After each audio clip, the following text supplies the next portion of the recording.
Welcome to the Man of Recaps. This is Dune, Part 1. On the desert planet of Arrakis is a rare substance called spice, which is necessary for interstellar travel, making it the most valuable resource in the galaxy. So the Galactic Empire has been occupying Arrakis, which entails oppressing the locals. It's very much an oil in the Middle East situation. Our story begins with Timothée Chalamet as Paul Atreides, son of the noble Atreides house. His father Duke Leto is a real good guy. The Emperor has just put them in charge of Arrakis, which should be a very good thing, but it's maybe a bad thing. The Emperor's jealous House Atreides is getting too strong, so he's sending them to Arrakis and hoping they fail. Before they leave, Paul's mom wakes him up for a secret midnight meeting with his creepy grandma. Paul's mom is from the order of the Bene Gesserit, a group of witch women with psychic-like powers, including the voice where they can make you follow commands. She's like, yo Paul, put your hand in this box, and if you take it out, I'll kill ya. The box hits him with intense pain, but she has to see if he can mind over matter. But Paul's mom has trained him well with the famous phrase, fear is the mind killer, which means, don't give in to fear, I can master my own emotions. They had to test Paul to see if he's their chosen one from the Bene Gesserit's millennia-long scheme. It's a complicated situation, more on this later. So Paul leaves his homeworld full of nice cool water for the deserts of Arrakis, which kinda suck. There's no water out in the deserts, you gotta wear these still suits which recycle your sweat so you can drink it. They hop in their cool dragonfly helicopters to go see how the spice is harvested. It's a dangerous operation because the harvesters attract the sandworms. They're prepared for this, they just fly away, but today there's a malfunction. So Paul goes down to help evacuate the workers where he's hit with his first wave of spice. Now spice is not spaceship fuel, it's actually a hallucinogen. Yes, in some ways technology is very advanced, but in other ways not, because they don't like computers. Instead they like using the human mind, like mentats who have trained to be really good at math. So with no computers to calculate hyperspace jumps, they rely on guild navigators who snort a bunch of spice and have visions of the future of which route is safe. And Paul is especially sensitive to spice. He has his first vision of Zendaya, and maybe they make out, or maybe she kills him. But now's no time to be tripping out, cause a sandworm is coming. And just how big are these sandworms?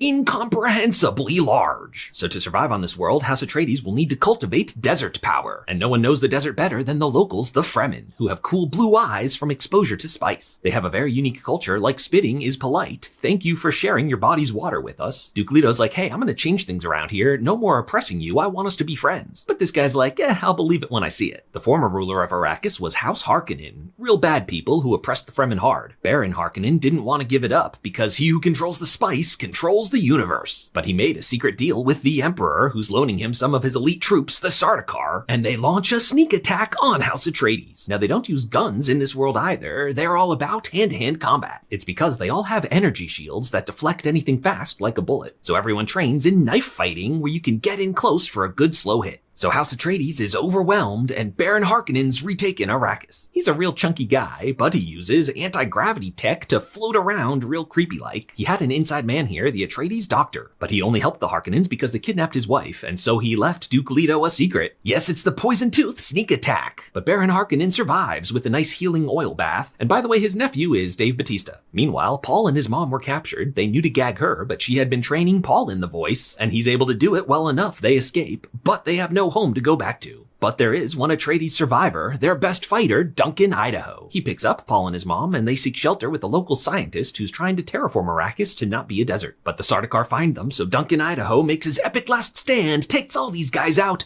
but eventually he's killed. But he bought time for Paul and mom to escape, and to avoid Harkonnen forces, they fly into the sandstorm. Paul realizes he has to turn the engines off and let the sandstorm just carry him. They make it to safety, but not really, cause they're still in the middle of the desert, and humans walking causes rhythmic vibrations that will attract the sandworms, so they gotta do the weird sandworm walk where you walk without rhythm and mimic the natural sounds of the desert. Unfortunately, they don't quite get it right, and soon a sandworm's coming for them, but they make it to a rock just in time so the sandworm stops, and Paul stares this massive thing down. Now they're found by the Fremen. This is one of their leaders, Stilgar. They're not very friendly to outsiders, so Paul and his mom have to defend themselves. One of the Fremen gets the drop on Paul. Yes, it's Zendaya, Paul's dream girl. In his dream visions, they always seem to be in love, but for now, she's not impressed. Now to get his honor back, the Fremen Paul disarmed has to challenge him to single combat, and Paul's had visions of this guy too, where he becomes his good friend and mentor. So Paul uses his knife fight skills to make this guy yield, then they can become friends. But yielding is not allowed. This has to be a fight to the death. So Paul has no choice but to kill this guy,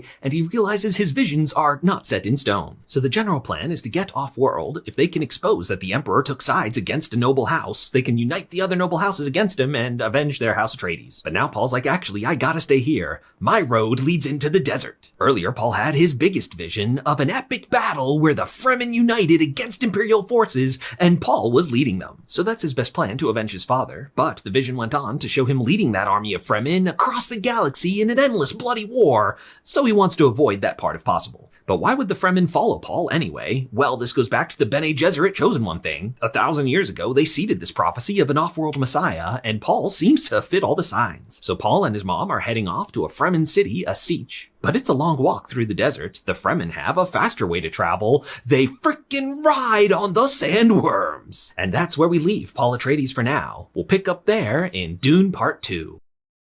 If you liked this recap, hit that subscribe button for more of the best recaps of TV and movies.